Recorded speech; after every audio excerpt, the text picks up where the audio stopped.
Hello বন্ধুরা, welcome back to দীপসার ছোট্ট জগৎ। আশা করি তোমরা সবাই ভালো আছো, আমরাও খুব ভালো আছি। আরও একটা নতুন ভিডিও নিয়ে তোমাদের সামনে হাজির হলাম। তো দেখতেই পাচ্ছ এখানে আলু ডুমো ডুমো করে কেটে নিয়েছি। আর এখানে দেখো এইগুলো হচ্ছে মূলো কেটে নেওয়া।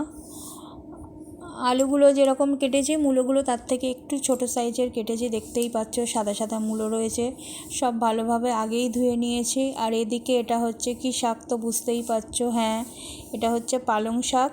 তো আজকের হচ্ছে তোমাদের পালং আলু মূলো দিয়ে একটা রেসিপি তোমাদের সাথে শেয়ার করব, সাথে থাকবে চিংড়ি মাছ। তো দেখো পালং শাকগুলো তোমাদের সাথে একটু দেখিয়ে দিচ্ছি। পালং গাছের পালং শাকগুলো কোটা আর দেখাইনি, পালং শাকের গোড়াগুলোকে আর কি ফেলে দেবো, দিয়ে শাকগুলোকে শুধু কুটে নেব। তো কোটার সময় ভিডিও করতে একটু প্রবলেম হয় বলে কোটার সময় আর ভিডিও করতে পারিনি। এদিকে দেখো শাক কাটা আমার কোটা হয়ে গেছে, শাকগুলোকে আর কি কাটা হয়ে গেছে। এরপর ভালো করে জলে ধুয়ে নেব। তো ঝুড়িতে হচ্ছে শাক ধুতে খুব সুবিধা হয় বলে ঝুড়িতেই নিয়ে নিয়েছি। দেখো শাকগুলোকে খুব ভালো করে ধুয়ে নিচ্ছি, কারণ এখন তো বুঝতেই পারছো পালং শাকের ওই গোড়াগুলোই খুব কাদা থাকে। তো ওই গোড়াগুলোকে আমি প্রায় সবই ফেলে দিয়েছি, বেশিরভাগ অংশটাই ফেলে দিয়েছি, শুধু পাতার আর কি অংশগুলোকে নিয়েছি। ভালো করে ধুয়ে নিচ্ছি যাতে না কোনো রকম কাদা থাকে। এরপর প্রেশার কুকারে সব একসাথে আর কি তোমার সিদ্ধ বসিয়ে দেবো। দেখতেই পাচ্ছ আলু রয়েছে, মূলো রয়েছে, আর নিচে হচ্ছে তোমার পালং শাকগুলো ছিল, সব একসাথেই সিদ্ধ করে নেব। 3-4টে সিটি মেরে নিলেই মোটামুটি সিদ্ধ হয়ে যাবে।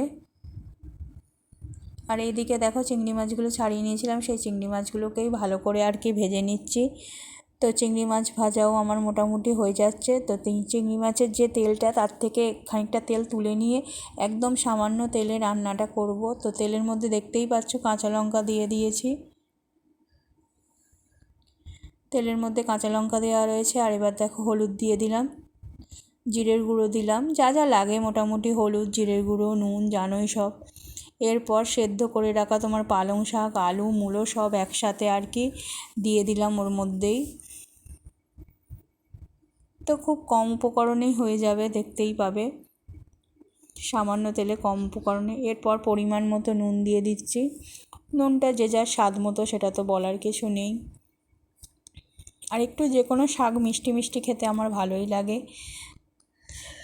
তো একটু মিষ্টি দিয়ে দেবো। এরপরে দেখো ভালো করে মিশিয়ে নিচ্ছি মশলাগুলোকে। এরপর দেখো চিনি দিয়ে দিচ্ছি। তো যদি তোমরা প্রয়োজন মনে করো চিনি দেবে, রান্নায় একটু নুন চিনি না ঠিকঠাক মতো হলে ভালো লাগে না, আর বিশেষ করে শাক টাক তো আরও চিনি দিয়ে ভালো লাগে। এরপর দেখো বড়িগুলো ভেজে নিয়েছিলাম, তো ওই বড়িগুলোকেই আর কি গুঁড়ো গুঁড়ো করে দিয়ে দিচ্ছি শাকের মধ্যে।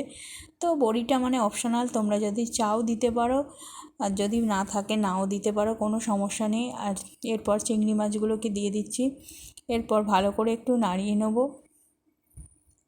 তো দেখতে পাচ্ছ শাক থেকে কতটা জল বেরিয়েছে, জল কিন্তু দিইনি। এরপর ভালো করে আর কি নাড়িয়ে নিচ্ছি সব দিয়ে। মশলা মোটামুটি আমার দেওয়া কমপ্লিট, আর কিছু দেওয়া বাকি নেই।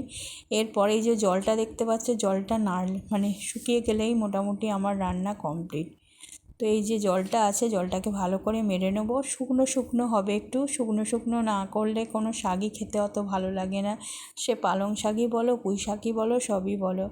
তো জলটাকে ভালো করে মেরে নিলেই মোটামুটি আমার রান্না কমপ্লিট। খুব তাড়াতাড়ি, খুব কম উপকরণেই চটজলদি আর কি হয়ে যাবে তোমাদের এই পালং শাক। তো আমি কিভাবে করলাম সেটাই একটু তোমাদের সাথে শেয়ার করলাম। তো তোমরা পালং শাককে কীভাবে করো অবশ্যই জানিও। দেখো জল বেরিয়েছে, দেখো জল কিন্তু আলাদাভাবে কোনো দেয়া হয়নি। সিদ্ধের সময় যে জলটা তোমার, সেই জলটাই জলটাকে ফেলে দিয়েছিলাম, যা সিদ্ধ করার সময় একটু জল ছিল সেই জলেই আর কি তোমার হচ্ছে। তো দেখতেই পাচ্ছ একদম শুকনো করে নিয়েছি। তো আশা করি ভিডিওটা তোমাদের ভালো লাগবে। যদি ভালো লেগে থাকে অবশ্যই চ্যানেলটাকে সাবস্ক্রাইব করো, লাইক শেয়ার কমেন্ট করো। সব সময় এইভাবে পাশে থেকেও, দীপসাকে ভালোবাসা দিও, আমাদের ভালোবাসা দিও। আর প্রথম থেকে শেষ পর্যন্ত আমাদের সাথে থাকার জন্য থ্যাংক ইউ সো মাচ। এতটা সময় ধরে আমাদের সাথে ছিলে বলে সবাইকে অসংখ্য ধন্যবাদ।